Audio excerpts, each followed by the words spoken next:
हम रजनीश प्रियदर्शी एक गोट मैथिली कविता लऽ के उपस्थित छी। कविताक शीर्षक छै संविधान।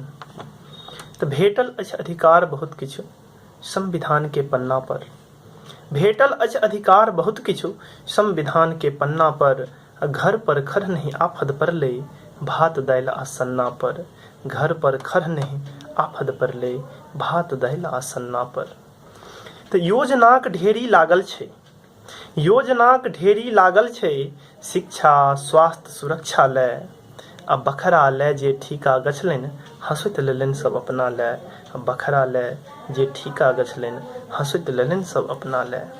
तऽ दीक्षा शिक्षा दीक्षा नेना भुटका के, शिक्षा दीक्षा नेना भुटका के सेहो शोधै में लागल छै। आ जे छल 22.5 पढ़ै में ओकरे टॉप कराबै छै, आ जे छल 22.5 पढ़ै में ओकरे टॉप कराबै छै। स्वस्थ रहत से कोना कऽ रहतै, स्वस्थ रहत से कोना कऽ रहतै, सब किछु में टाका चाही। आ साकिम लोक कोना के जीवत वैदो के लागल अगराही, साकिम लोक कोना के जीवत वैदो के लागल अगराही।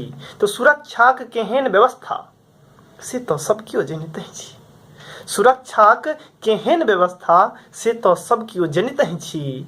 आ कखन हरत के प्राण अहाँ के डरते ही बाट चलितो छी, आ कखन हरत के प्राण अहाँ के डरते ही बाट चलितो छी। तऽ हेतै एना जौं कहू कोना ने विद्रोहक स्वर प्रबल हेतै, हेतै एना जौं कहू कोना ने विद्रोहक स्वर प्रबल हेतै।